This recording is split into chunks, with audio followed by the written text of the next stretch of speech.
Welcome to MGAA Conversations, our new podcast channel where we'll be discussing with an exciting number of guests all things related and topical within the ever-growing MGA community. Welcome to the latest edition of MGAA Conversations. Today I'm absolutely delighted to welcome Ryan Gill, recently appointed as CEO at Bspoke Group. Ryan, a very good morning to you. Good morning, Mike. Great to see you, and thank you very much for inviting me on today. Fantastic. Looking forward to our conversation. So, the timing of this couldn't be better. So, first and foremost, many congratulations on your role and appointment.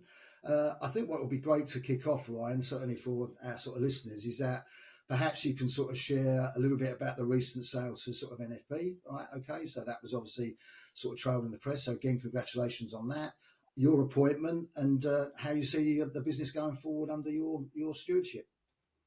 Yes, sure. So first of all, thank you. And yes, absolutely delighted to be in the role at such an exciting time for Bspoke Group with so many things ahead of us. So it's the perfect time really to be stepping into the role.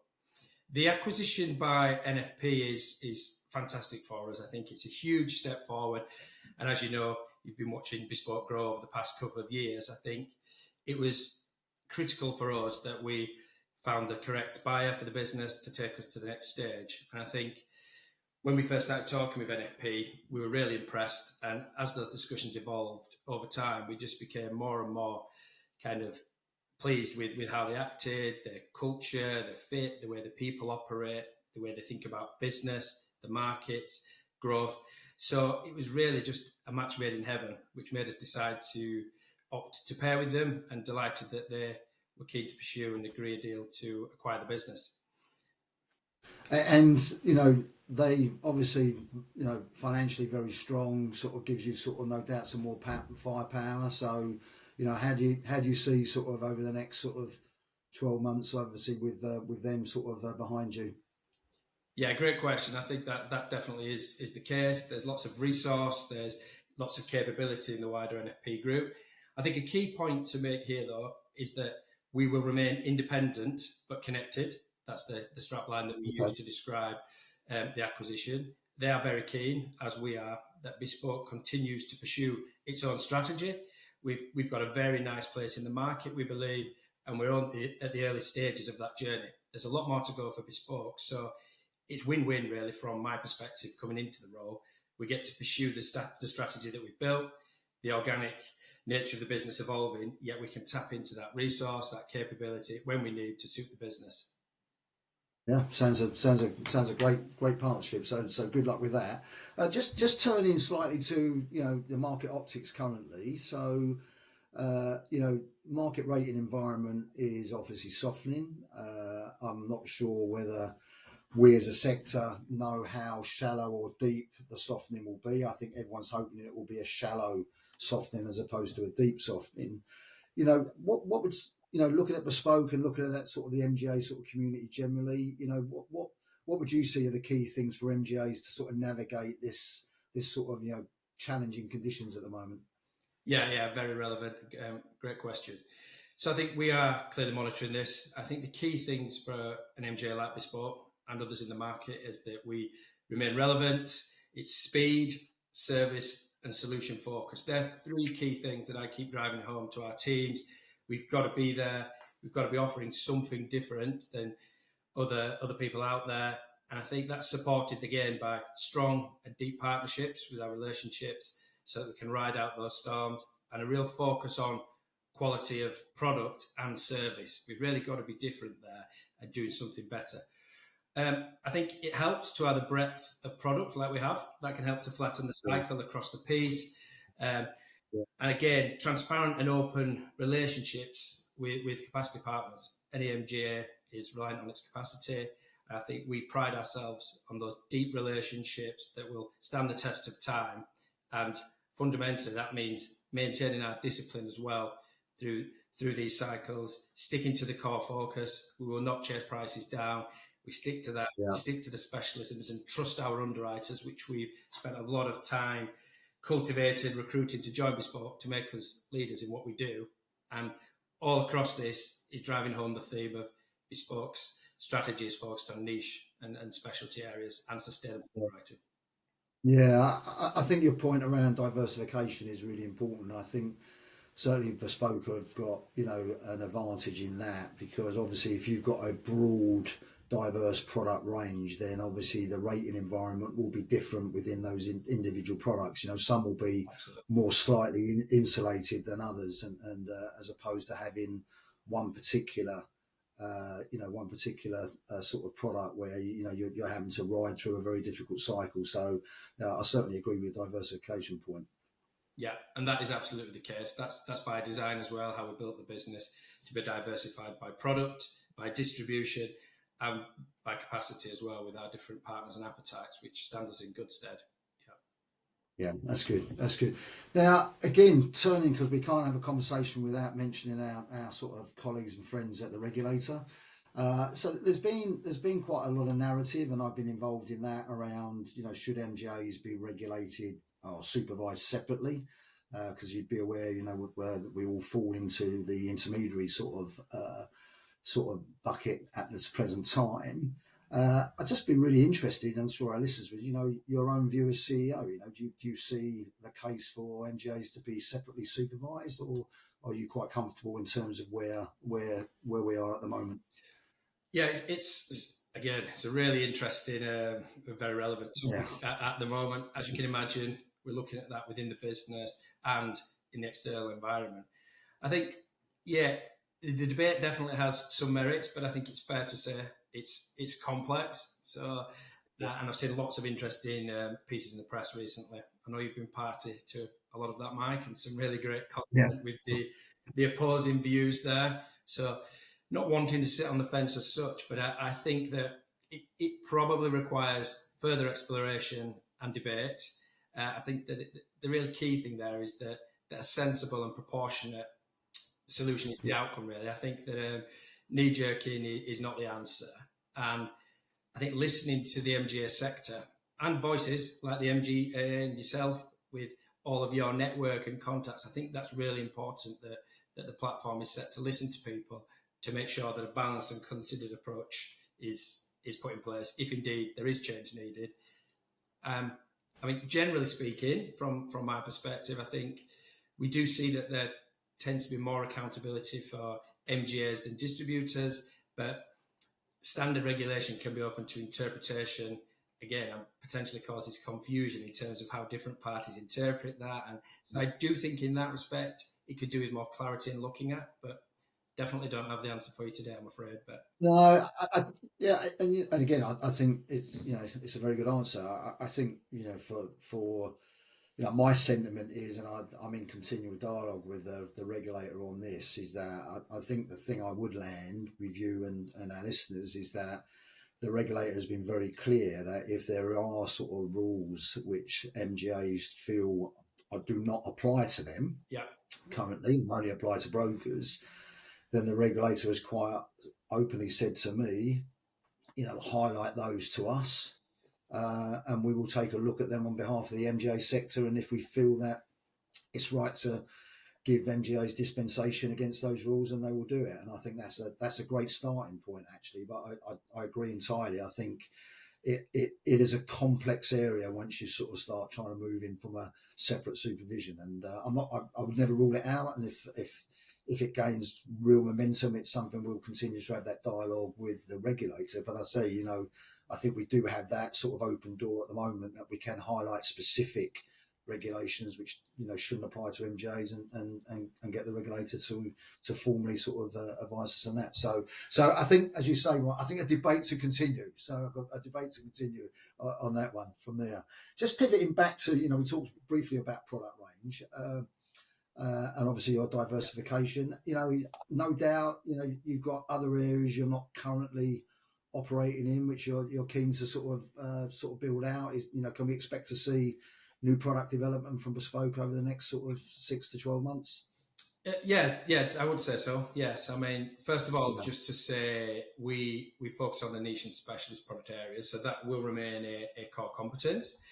Um, but we definitely have appetite to expand that in a carefully considered manner. So we're continually, as you'd expect, appraising the marketplace and looking for those next opportunities. We have a number of dedicated people on products and kind of development design, understanding those trends out there. I think customer feedback is really important to us as well, and looking for areas where the markets are either underserved, there's what we think is a poor product, or there's room for a better product and offering to improve customer outcomes. And I think you've also got to throw dislocation into that as well, which we've been quite good at historically at Bspoke, I think. So, for example, 18 months ago, we saw that there was dislocation in the private client space, particularly the high net worth market, lots of withdrawal of capacity, customers less options. So we thought perfect to step in here to serve that customer need. We came up with the offering and the proposal, which we put a lot of deep thought and time into.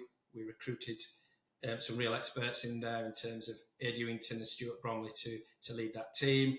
We invested in a tech solution that we've put a lot of money into to build that, to serve that in an automated way where we can.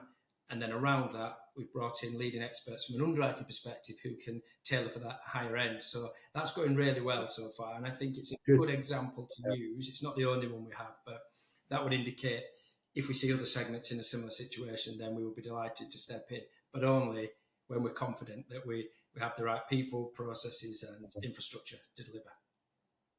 So continued diversification in the right areas, clearly, in terms of what you're doing, which is, that's exciting actually. So I think it's always great when certainly the high net worth or private clients, as you said, that's a real great example and a success story. And I think it's great when you can sort of share that sort of with our listeners in terms of a bit of dislocation, good spot, good underwriting, and actually being a success. So good stuff, excellent. So just turning to distribution again. And in particular the broker landscape, and it's probably something we'd have a conversation with Dave Marshall about actually. In terms of within Bspoke, who's a great guy. How do you see the broker landscape? Do you think more brokers are using more MGAs? Do you think the MGA sector need to do more with the brokers? Do you have any concerns? So just really interested in looking at distribution. Are you confident in terms of the direction of travel? Yes, to answer the last piece first, I'm definitely confident from an MGA perspective. Look, we certainly see that more brokers are working with MGAs and see that will continue to grow actually based on our assessment and what we track. Again, I think that's pretty well documented in the press recently, which we concur with a lot of what we've seen out there.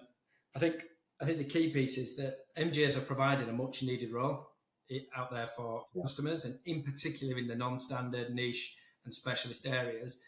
And ultimately, we need to maintain the service there and providing that specialism, speed, I think agility. And again, to reiterate, a key focus for me and our teams is that we have a solution-focused mindset. I think that's really key as we see kind of the composites offering more standard and kind of volume-driven focus. We can really step into those markets where there's more, those needs for completely different tailored solutions. We're perfectly poised to deliver that, and brokers need that, and we're here to provide that service. Yeah, you're right. I think that, as you mentioned earlier, the innovative forensic understanding of broker distribution and how you can shape programs to meet brokers' customers' requirements is that agility is unmatched anywhere other than the MJ sector. So I concur completely on that. What about technology, Ryan? So you touched a little bit in terms of the success you had on the private clients when you got a tech solution. Yeah. Are Bspoke on an AI journey yet? Have you got a sort of a reasonable lean sort of system, sort of pack and that sort of stuff? Where are you guys on that AI and looking out sort of 12 to 18 months? Yeah, so yes, we've invested significantly in our IT, in the tech and the data infrastructure and capability across the group. That's been an ongoing process for the last few years, as you would expect. I think, and that covers lots of areas from customer facing, customer journey to that onboarding to our underwriting platform, right through to operational aspects. We will definitely see some significant uptick in the business and benefits of this in 26, which again, really excited about. As you know, these things require quite a lot of investment up front and you don't always see the benefit until it lands. So we're on the cusp of that 3 different things all landing in early 26, which will be really exciting, both for our customers, the proposition, and ultimately to the bottom line, I think, as we drive through that efficiency. I think in terms of AI itself and innovation, again, a big push for us. I don't mind saying it, just my observation, but I think there's a lot of people out there saying they're leaders in AI and driving that in the industry. I genuinely think there are some that are excellent at that we speak to, we see, and there's some amazing innovative things going on. Honest view is that certain people, it's not really AI what's going on, it's more automation. So I'm not going to sit here and say we are leaders in AI, but I think what we can definitely say is that we have a measured approach to it. We've been looking at this for some time. So within Bspoke Group, we have a working party that's been looking at this for now established for about 12 months. That's key individuals across the business, collating those perspectives, and we have small things going on to test and learn as we go. That's supported by external experts that we have to come in, guide us on kind of the latest techniques, the best techniques, how to implement, start small, get bigger. And I would say that approach we took was a great decision, actually, because it's allowing us, rather than dive deep in, it's measured, we see it's a sustainable approach, and it's definitely starting to bear fruit. So early on, we've seen this mainly benefit in terms of our operational efficiency. So that's back office, that's automating or using AI to do things that it can do much better, quicker and accurately than humans can. And what that means really from a leadership and a people perspective, which is key to our business, is that we use our people in a way that is best suited to their skills in the market, that they're not doing the day-to-day mundane things, they're doing the real value add, which again loops back to the brilliance of MGAs, the specialism, the speed and the service. So by taking away the noise, so to speak, and automating it, it's a win-win in both ways, to customers. And that's great. I really like that answer, actually, because one of the sort of follow-up questions, and you've already answered it, I was going to say, do you see it as being complementary to your teams as opposed to replacing them? And actually, I think you've answered that superbly insofar as, you don't want, very skilled or people in their particular roles doing stuff which actually automation or AI can do better, because it just makes those people even add more value to the business, your clients and everything else, as opposed to doing that sort of, that sort of legwork stuff. So I think you clearly see it as being very complementary as opposed to sort of reducing headcount. Absolutely. Yeah, spot on. Yeah, it's excellent. That's good. Okay, so we fantastic sort of to talk to you, coming to the end of sort of our episode. So new CEO, sort of looking forward, when we have this conversation in 12 months time or slightly longer, what would you be hoping to share with me and our listeners in terms of achievements that you've done? There you go. There's a humdinger of a question for you. Go on. Yeah. Okay. Yeah. Great question. Where to start with that one? So I think first and foremost, pretty vanilla answer, but I think to say that we've delivered our strategic ambitions for the year. Yeah. So what does that mean? I guess there's a bunch of things in there. So right up there at the top would be that we've got the ambition to be the leading niche and specialist MGA in the UK market. So whether we achieve that by the end of the year or we're well advanced on that journey, I'd like to say the former, but that would definitely be up there. And that would be a culmination of a number of initiatives and the broader strategies that we have in place across the group. We have designed to take us there, but let's see in 12 months, and I'd be delighted to come back on, Mike. I think a few other areas as well that would be very important for me personally coming into the role as CEO, a commitment I've made to myself as well as the people, is about our people. So absolutely that we deliver the best in terms of tools, capability and environment for our people to thrive in. So I'd like to say in 12 months' time that we have a highly engaged and motivated workforce at Bspoke, and we've given them the tools and capability to deliver to their best. Okay, I think that's great. Well, I look forward to sort of bringing you back on in 12 months' time, and you can tick all those boxes. Ryan, it's been absolutely great to have a conversation with you. It will be extremely interesting to our podcast listeners, and we'll catch up very soon. So thank you very much for sort of giving us your time and your thoughts. All the best. Thank you very much, Mike. Cheers for having me on. Many thanks for listening. We welcome all feedback, so please get in touch with your suggestions on topics and future guests. Please don't forget to subscribe on your chosen platform so that you don't miss out.